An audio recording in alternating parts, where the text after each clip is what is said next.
Terraria. It's a great game, one of my all-time favorites, but whenever I try to get a friend into it, I always hear, "It's too hard." I keep dying. My dad just beat me. If this sounds like you, what if I told you could fix all those problems? Well, I have just the solution for you. Drugs. Now if you're just starting out, potions can seem intimidating, and I don't blame you because I felt the same way. But once you understand them, you'll be able to speed through anything standing in your way. To help you understand potions, I'm going to break them up into 3 categories: recovery potions, buff potions, and effect potions. Firstly, we'll talk about recovery potions. These are the simplest type of potion. As you can guess by the name, they simply recover your stats, more specifically health and mana. The most important kind of recovery potions are healing potions, which restore 50 to 200 health depending on the type. It is important to note that drinking a healing potion of any kind will inflict you with potion sickness, which lasts for 60 seconds with 3 exceptions, which will be put up on the screen now.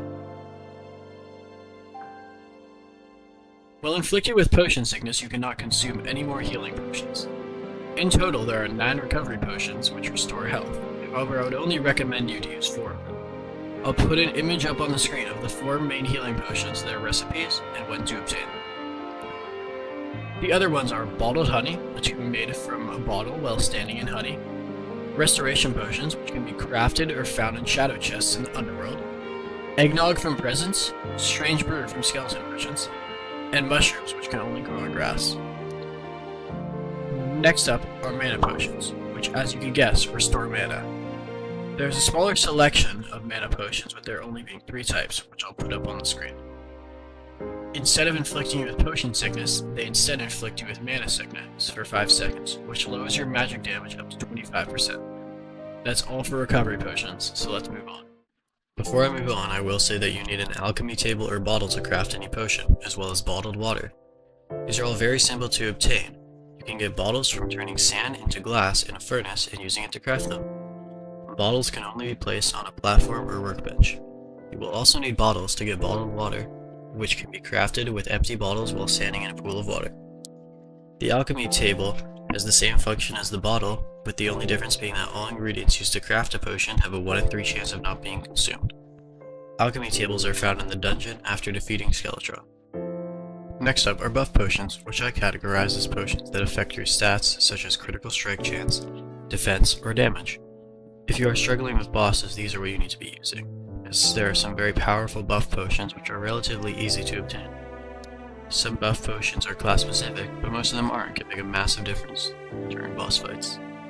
The most notable buff potions are Iron Skin, which increases defense by 8, regen potions, which give +1 HP per second, Swiftness, which increases movement speed and acceleration by 25%, Wrath and Rage potions, which buff crit chance and damage by 10% respectively, Endurance, which reduces all damage by 10%, and Life Force, which buffs max HP by 20%. If this sounds like a lot, I would recommend you to stick with Iron Skin, Regen, and Swiftness, which all have easy recipes with big upside. Lastly, we have effect potions. Effect potions are potions which give a unique effect, such as immunity to fire or being able to see valuables through walls. These are primarily used outside of boss fights to help gather materials or create structures. These are arguably the most helpful potions, as some of their effects can be invaluable in certain situations. The most common effect you'll be using is probably Splunker potions, which highlight all ores, chests, and statues through walls. This makes them incredibly useful while mining. There is also gravitation potions, which can be found in chests underground as well as being craftable, which makes them valuable for exploring sky islands early in the game. Though it's not their main purpose, some effect potions can be useful in combat, such as a Featherfall potion, which can make you fall slower or faster by holding your directional keys. Hunter and Danger Sense potions are also very helpful, especially in hardcore, where the highlighting of monsters and traps is a near necessity. That's all I have for this section.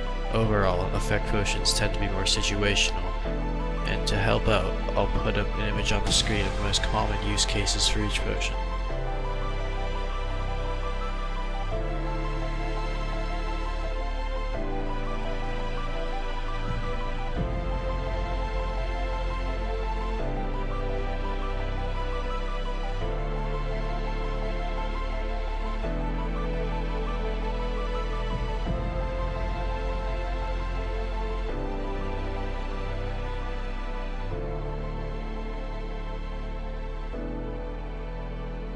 That's all I have for this video, so thank you for watching. If you'd like to see more content like this, be sure to comment what guide you'd want to see next. Smash like. Okay, I'm gonna go looting. Has anybody been to the right? I'm in the jungle, no. and it's on the right. Look on the map, Seb. This is beautiful. I can't see.